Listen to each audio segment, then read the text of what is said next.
Oh, I wanted to really briefly outline the WSO Wellbeing Survey and explain how it's to be conducted. You've received training on this already from your head of house in their team meeting, so I am going to be very brief. And the first key piece of information is if you haven't conducted it already, then the survey is to be conducted between the 5th and the 9th of May. The aims of the survey, you can read through these in more detail and I'll make sure they're available to you. But the aims of the survey, there are two key aims. One is for the students to develop their emotional intelligence, their ability to reflect and manage their feelings.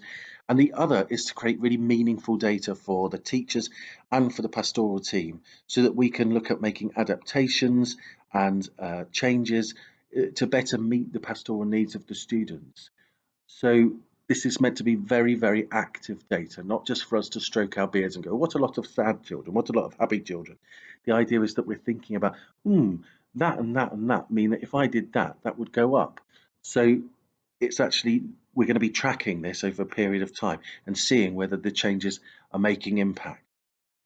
So about the survey, well, like the past survey, it's split into three domains: the attitude to self, attitude to study, and attitude to school. School being the people, not the actual building. There is another section in the end as well. That's I wish my teacher knew section. There's lots of research on this, and there's a TED talk as well. So you can look online for more details about that. Um, I found it really helpful in developing relationships.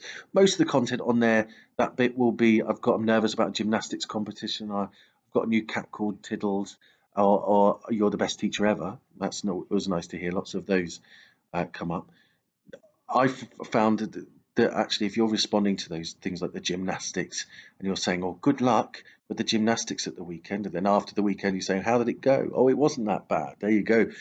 It really does move the relationship forward in a very productive way. Now, the other last thing is that this is not a confidential survey. It does ask the students their name, but that's actually not a required field. Let's not tell the students that. The reason it's not required is because I'd rather they had the chance to express themselves honestly without worrying than not at all because they thought, oh, I'm not going to put the truth because I've put my name by it. Um, but yes, and the important thing as well is if they raise something that is concerning or makes us worried about their their safety, then we have a duty to pass it on to the CP officers. Okay, so how to complete the survey? Well, firstly, I know it's really stressful working with digital things sometimes and everybody logging on at the same time and trying to conduct the survey. Lots of questions, lots of people wanting you because the Wi-Fi connection's gone. In spite of all that, please do try and establish a really positive tone. I know it's hard, but it obviously is going to affect the data otherwise. Okay, what will help in establishing the positive tone and the right tone is that everybody has to use the student introduction slides just to make sure it's really consistent in every class. So if you use those slides, that will also help with the consistency and the tone. The survey must be conducted by all Key Stage 2 students during the week beginning the 28th of April or the 5th of May. There you go. But that 5th of May is the last week for it to be conducted.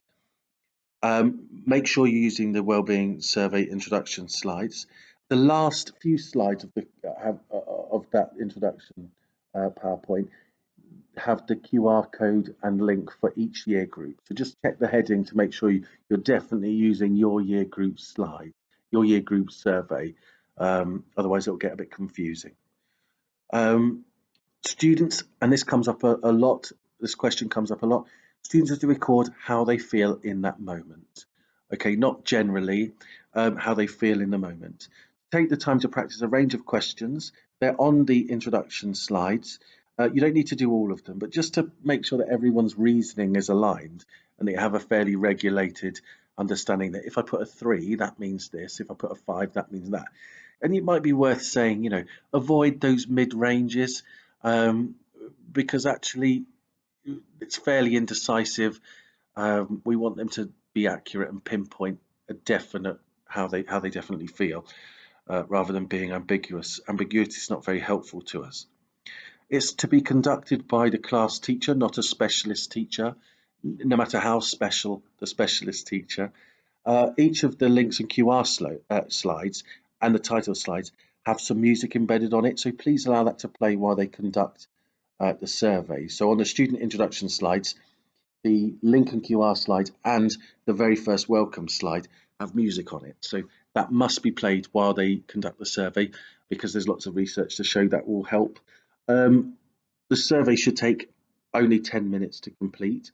And as you go up the key stage, even less time. However, with the introduction slides, add another 10. So I think you can get everyone through this in 25 minutes with the introduction as well.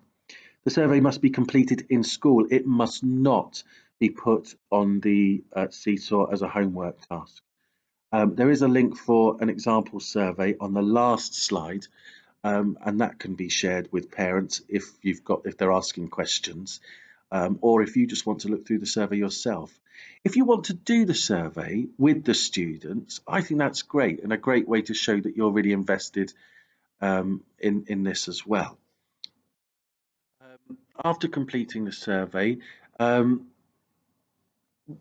I will share the data with you at the end of the week, and there'll be lots of people been asking me to send them the data within minutes of them completing the survey. I'll send it to you at the end of the week. Okay, so once you've received the data, and I'll go through exactly how you can use the data, you need to identify 4 to 6 students that you want to develop using the data. And for each of your focus group, plan what small adaptations or changes you could make to raise their attitude in the concerning areas. And you can use the contextual information there as well, and that will be really helpful.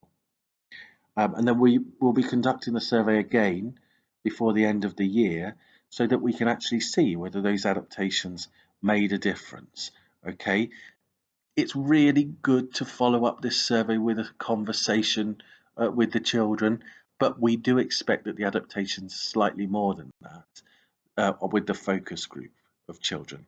Okay, that you're actually demonstrating that you are making changes. There's an example of what your link QR slide might look like. You can see, or sorry, not see, that you can hear. There's the music playing, which is to play throughout while they conduct the survey. You can put this on Seesaw for ease of access.